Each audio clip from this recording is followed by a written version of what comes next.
नमस्कार दोस्तों, स्वागत है आप सभी का हमारे चैनल पौराणिक लोक पर। साधु बने तो माया छूटे, वैरागी बने तो छूटे यह तन। जब हरि से सच्चा प्रेम हो जाए तो छूटे सारे जग के बंधन। राधे राधे हरे कृष्णा। प्रिय माताओं बहनों, आप सभी को अजा एकादशी व्रत की हार्दिक शुभकामनाएं। प्रभु श्री लक्ष्मी नारायण आप सभी पर सदा ही अपनी कृपा बनाए रखें। बहनों, एक ओर जहां भादों के महीने में प्रकृति अपने चरम हरियाली पर होती है, खेतों में धान की फसलें लहराने लगती हैं, वहीं दूसरी ओर यह महीना भगवान श्री कृष्ण के जन्मोत्सव और भगवान गणेश के आगमन, गणेश चतुर्थी जैसे बड़े त्योहारों के लिए जाना जाता है। इस पावन महीने में एकादशी व्रत का पालन करने का महत्व और भी बढ़ जाता है।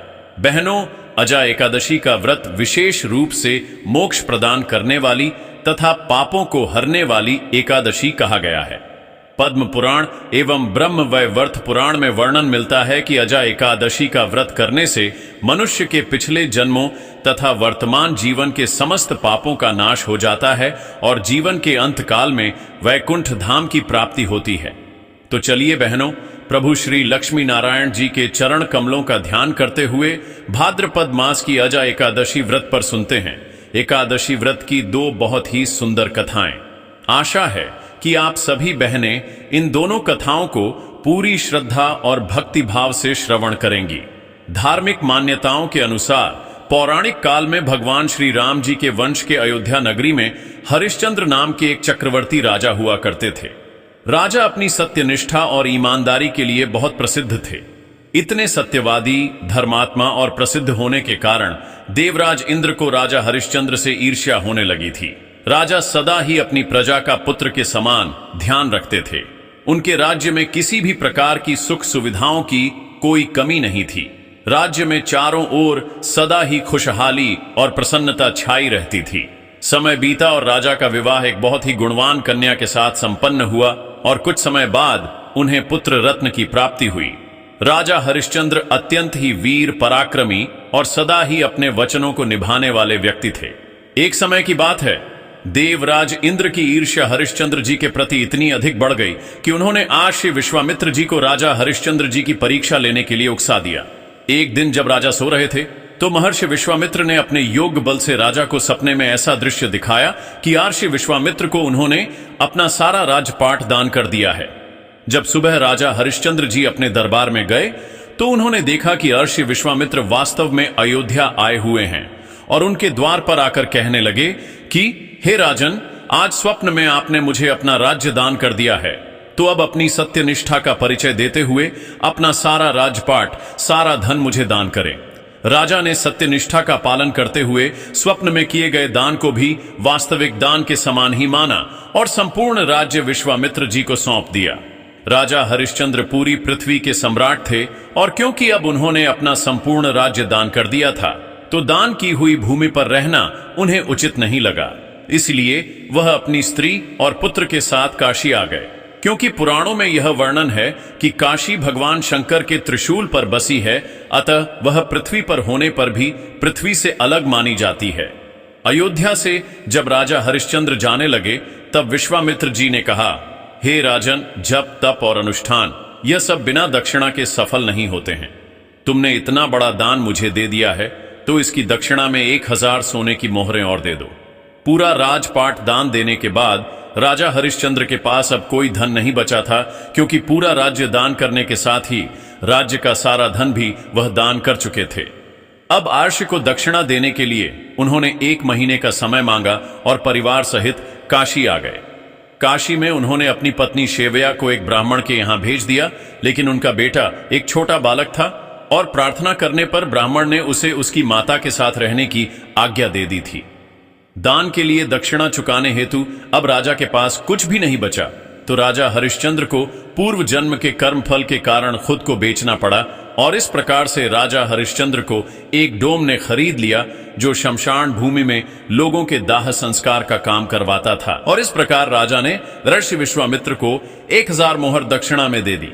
महारानी शेव्या भी अब ब्राह्मण के घर में दासी का काम करने लगी थीं। राजा एक चांडाल के दास बन गए और उसके यहाँ कफन लेने का काम करने लगे।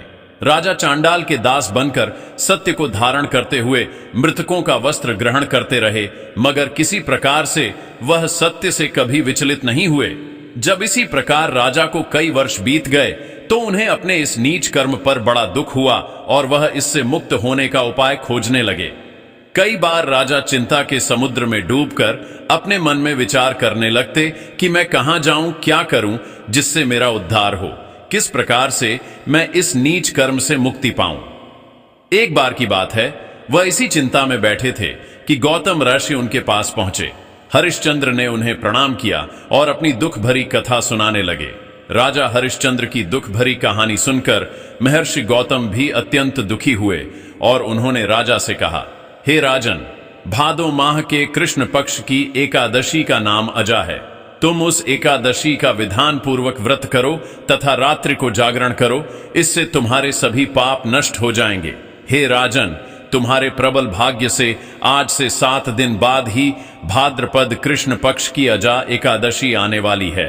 आर्षि गौतम ने कहा कि इस व्रत के पुण्य प्रभाव से तुम्हारे समस्त पाप नष्ट हो जाएंगे, तुम्हें तुम्हारी स्त्री और तुम्हारा पुत्र दोनों ही वापस मिल जाएंगे और साथ ही तुम्हारा खोया हुआ राजपाट भी तुम्हें प्राप्त हो जाएगा। इस प्रकार राजा से सब विधान कहकर गौतम आर्षि उसी समय वहां अंतर्ध्यान हो गए।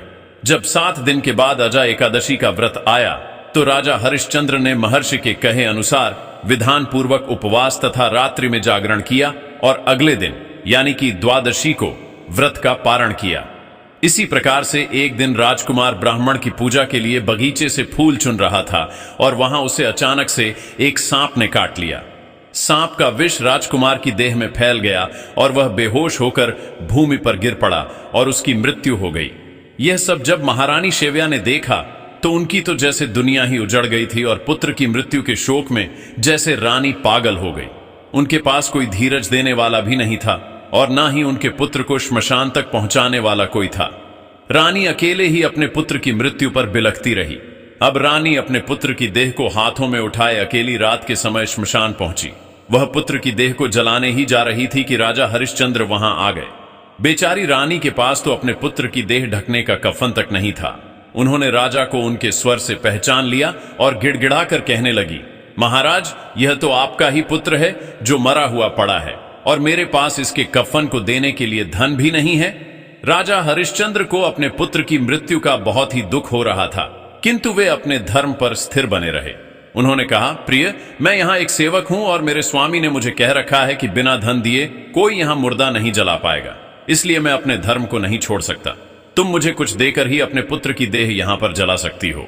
यह सुनकर रानी फूट फूट कर रोने लगी और बोली, मेरे पास तो बस ये एक साड़ी है जिसे मैं पहने हुए हूं, आप इसी में से आधी साड़ी ले लें।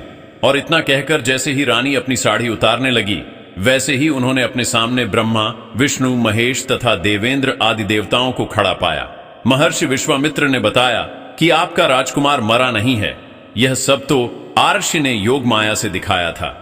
राजा हरिश्चंद्र को खरीदने वाले चांडाल के रूप में साक्षात धर्मराज भगवान थे। उन्होंने कहा, अजा एकादशी के व्रत के प्रभाव से तुम्हारे सभी पाप नष्ट हो गए हैं। उस समय स्वर्ग में नगाड़े बजने लगे तथा पुष्पों की वर्षा होने लगी। उन्होंने अपने पुत्र तथा अपनी पत्नी को राजसी वस्त्र तथा आभूषणों से परिपूर्ण देखा। व्रत के प्रभाव से राजा को पुनः अपने राज्य की प्राप्ति हुई। वास्तव में आर्षि ने राजा की परीक्षा लेने के लिए यह सब कौतुक किया था, परंतु अजा एकादशी के व्रत के प्रभाव से आर्षि द्वारा रची गई सारी माया समाप्त हो गई। विश्वामित्र ने राजकुमार को अयोध्या का राजा बना दिया और अंत समय में हरिश्चंद्र अपनी पत्नी सहित स्वर्ग लोक को गए। हे राजन, यह सब अजा एकादशी के व्रत का प्रभाव था। जो मनुष्य इस उपवास को विधान पूर्वक करते हैं उनके सभी पाप नष्ट हो जाते हैं और अंत में वे स्वर्ग को प्राप्त करते हैं। यह थी बहनों अजा एकादशी की व्रत कथा। बोलिए मित्रों, श्रीमन नारायण नारायण हरि हरि, श्रीमन नारायण नारायण हरि हरि। अब चलिए बहनों, सुनते हैं अजा एकादशी की एक दूसरी कथा जो शायद अपने पहले कभी न सुनी हो। एक समय की बात है, भादो का महीना आया जब हर तरफ हरियाली और खुशबू फैली हुई थी। एक गांव में लक्ष्मी नाम की एक महिला अपने पति के साथ रहती थी। कोई संतान ना होने के कारण लक्ष्मी और उसके पति रामू को समाज ने अछूत पापी मानकर गांव के बाहर रहने को मजबूर कर दिया था। उन्हें गांव में किसी से बात करने या कुएं से पानी लेने की भी अनुमति नहीं थी और उन्हें हमेशा नजरें झुकाकर चलना पड़ता था। गांव के ठीक बीच में एक भव्य विष्णु मंदिर था जिसे गांव वाले अपनी शान मानते थे, लेकिन लक्ष्मी के लिए उस मंदिर के दरवाजे हमेशा बंद रहते थे। फिर भी लक्ष्मी की भक्ति अद्भुत थी। वह हर दिन सूरज उगने से पहले उठकर अपनी झोपड़ी के बाहर की सफाई करती और फिर दूर से ही पीपल के पेड़ के पीछे छिपकर हाथ जोड़कर मंदिर की ओर देखती और भगवान विष्णु को प्रणाम करती। उसकी आंखें हमेशा मंदिर के विशाल द्वार पर टिकी रहती थीं और उसके मन में एक ही इच्छा थी, एक बार, बस एक बार वह उस मंदिर के अंदर जाकर अपने प्रभु के चरणों को छू सके। उसकी यह भक्ति केवल बाहरी दिखावे की नहीं थी, बल्कि उसके हृदय की गहराई से निकलती थी। वह और रामू हर रात साथ बैठकर भजन गाते, जिसमें उनका सारा दर्द, सारी पीड़ा और उनका सारा प्रेम घुल मिल जाता था। और रामू भी उसकी इस अडिग आस्था को देखकर हैरान थे कि इतने अपमान और तिरस्कार के बावजूद लक्ष्मी की भक्ति कभी कम नहीं हुई। भादों के महीने में जब चारों ओर उत्सव का माहौल था, गांव के लोग गणेश चतुर्थी और जन्माष्टमी की तैयारियों में लगे थे, तभी भाद्रपद मास की अजा एकादशी भी आने वाली थी और गांव के पुजारी ने घोषणा की कि इस एकादशी पर भगवान विष्णु की विशेष पूजा होगी और जो भी भक्त इस व्रत को पूरी निष्ठा से करेगा, उसके जीवन के सारे दुख और पाप नष्ट हो जाएंगे और उसे वैकुंठ धाम की प्राप्ति होगी। पुजारी की यह घोषणा सुनकर लक्ष्मी का मन व्याकुल हो उठा। उसने अपने पति रामू से पूछा, स्वामी, क्या मुझे भी इस व्रत को करने का अधिकार है? क्या भगवान मुझे भी अपनी कृपा देंगे?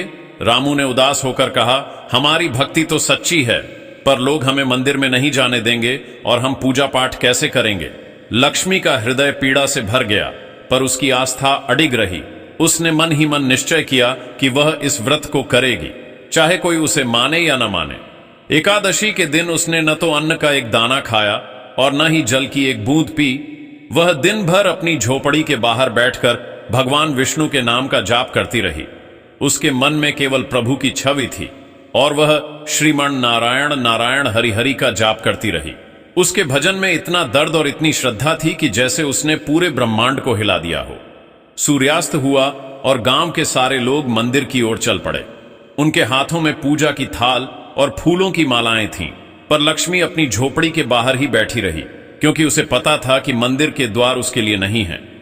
जैसे जैसे रात गहराती गई, गांव में सन्नाटा छा गया, पर लक्ष्मी की भक्ति जाग रही थी। वह चुपके से अपनी जगह से उठी और मंदिर की ओर चल पड़ी। उसके कदम भारी थे और उसका हृदय धक धक कर रहा था। वह जानती थी कि उसे कोई देख लेगा तो उसे और भी अपमान सहना पड़ेगा, पर उसकी भक्ति उसे खींच रही थी। वह मंदिर के विशाल द्वार पर पहुंची और वहीं बैठ गई। उसके आंसू टपक रहे थे और वह बंद दरवाजों की ओर देखकर भगवान से प्रार्थना करने लगी, हे प्रभु, मैं जानती हूं कि मैं आपके मंदिर के अंदर जाने के लायक नहीं हूं, पर मेरी भक्ति सच्ची है। क्या आप मुझे यहां से ही देख सकते हैं? क्या आप मुझ पर भी अपनी कृपा बरसा सकते हैं? अचानक मंदिर के भीतर से एक तेज दिव्य प्रकाश बाहर की ओर आने लगा और गांव का पुजारी, जो मंदिर के अंदर ही सो रहा था, उस प्रकाश को देखकर चौंक गया। उसने देखा कि मंदिर के विशाल कपाट अपने आप खुल रहे हैं और अंदर की मूर्ति से पसीना बह रहा था। पुजारी घबरा गया और उसने पूरे गांव को जगाया, जल्दी आओ, देखो यह क्या हो रहा है, भगवान अपनी जगह से हिल रहे हैं। पूरे गांव के लोग वहां इकट्ठा हो गए और यह देखकर हैरान रह गए कि मूर्ति हिल रही थी और उसके माथे से पसीना टपक रहा था। तभी एक गहरी और पवित्र आकाशवाणी हुई, हे पुजारी, तुम किस बात की प्रतीक्षा कर रहे हो? मेरा सबसे प्रिय भक्त मंदिर के बाहर खड़ा है। मेरे मंदिर के द्वार पर मेरी सबसे बड़ी भक्त है, जिसने अपनी सच्ची भक्ति से मुझे यहां आने के लिए मजबूर कर दिया। तुम उसे अंदर आने दो, तभी मैं अपनी जगह पर स्थिर हो पाऊंगा। यह सुनकर पुजारी शर्मिंदा हो गया। उसने चारों ओर देखा और उसकी नजर लक्ष्मी पर पड़ी, जो अब भी आंसू बहा रही थी। वह समझ गया कि भगवान किसे अपना भक्त कह रहे हैं। पुजारी ने बिना एक पल की देरी किए खुद आगे बढ़कर लक्ष्मी का हाथ पकड़ा और उसे मंदिर के अंदर ले आए। लक्ष्मी डर और आश्चर्य से कांप रही थी। उसने कभी सोचा भी नहीं था कि ऐसा कुछ हो सकता है। जैसे ही लक्ष्मी ने मंदिर के अंदर कदम रखा, एक दिव्य सुगंध पूरे वातावरण में फैल गई और जैसे ही उसने भगवान विष्णु की मूर्ति के चरणों को स्पर्श किया, मूर्ति अपने आसन पर पूरी तरह से स्थिर हो गई और उसकी आंखें शांत हो गईं। उस दिन पूरे गांव को यह एहसास हुआ कि भक्ति का मार्ग किसी भी जाति या सामाजिक बंधन से नहीं रोका जा सकता। भगवान तो केवल सच्चे हृदय को देखते हैं और वह सबसे गरीब, सबसे तिरस्कृत भक्त के लिए भी अपना द्वार खोल देते हैं। उस चमत्कारिक घटना के बाद लक्ष्मी और उसका पति गांव के लोगों के लिए सम्माननीय बन गए। गांव में छुआछूत का भेदभाव खत्म हो गया और सभी लोग बिना किसी भेदभाव के मंदिर में पूजा करने लगे। लेकिन लक्ष्मी के मन में एक कसक बाकी थी। वह और रामू दोनों ही संतान सुख से वंचित थे। गांव की कुछ महिलाएं अभी भी दबे मुंह लक्ष्मी को बांझ और अपवित्र कहकर कोसा करती थी। बहनों, गांव की कुछ महिलाएं ना तो लक्ष्मी को किसी शुभ कार्य पर अपने घर में बुलाती और ना ही उसे किसी भी समारोह में शामिल होने का निमंत्रण देती, जिस कारण अभी भी लक्ष्मी और उसका पति अत्यंत ही दुखी रहते थे। एक रात जब लक्ष्मी और रामू अपनी झोपड़ी में बैठकर भजन गा रहे थे, तभी लक्ष्मी को महसूस हुआ जैसे कमरे में एक दिव्य खुशबू फैल गई हो और एक मधुर शांत आवाज सुनाई दी। यह आवाज थी स्वयं भगवान विष्णु की। आकाशवाणी हुई, हे मेरी प्रिय भक्त लक्ष्मी, तुमने अपनी निस्वार्थ भक्ति से मुझे प्रसन्न कर दिया है। आज से तुम्हारे जीवन का हर दुख समाप्त होता है। जिस संतान की इच्छा तुम्हारे मन में है, मैं तुम्हें वही वरदान देता हूं। कुछ ही महीनों बाद गांव में यह खुशखबरी फैल गई कि लक्ष्मी मां बनने वाली है। समय बीतता गया और एक शुभ दिन भाद्रपद मास की शुक्ल पक्ष की एकादशी को ही लक्ष्मी ने एक सुंदर और स्वस्थ बालक को जन्म दिया। गांव के लोगों ने उस बालक का नाम विष्णु प्रसाद रखा, क्योंकि वे जानते थे कि यह भगवान विष्णु का ही प्रसाद था। उस दिन के बाद से भाद्रपद मास की एकादशी का व्रत उस गांव में केवल एक धार्मिक परंपरा नहीं, बल्कि प्रेम, समानता और सच्ची भक्ति का प्रतीक बन गया। लक्ष्मी ने अपना जीवन भगवान की सेवा में बिताया और अपने अंतिम समय में वह वैकुंठ धाम को चली गईं, जहां उन्हें स्वयं भगवान ने अपने पास बिठाया। उनकी कहानी आज भी लोगों को यह संदेश देती है कि ईश्वर के दरबार में कोई छोटा या बड़ा नहीं होता, केवल सच्ची भक्ति ही मायने रखती है। यह कथा हमें सिखाती है कि भगवान श्री हरि की भक्ति जाति और धर्म के बंधनों से कहीं ऊपर है। सच्ची श्रद्धा और निर्मल हृदय ही हमें ईश्वर के सबसे करीब ले जाते हैं। इसलिए आप भी जब कभी एकादशी का व्रत करें तो यह याद रखें कि भगवान हर उस हृदय में बसते हैं जो उन्हें सच्चे मन से पुकारता है। प्रेम से बोलिए बहनों, एकादशी माता की जय हो। श्रीमन नारायण। नारायण हरि हरि, श्रीमन नारायण, नारायण हरि हरि।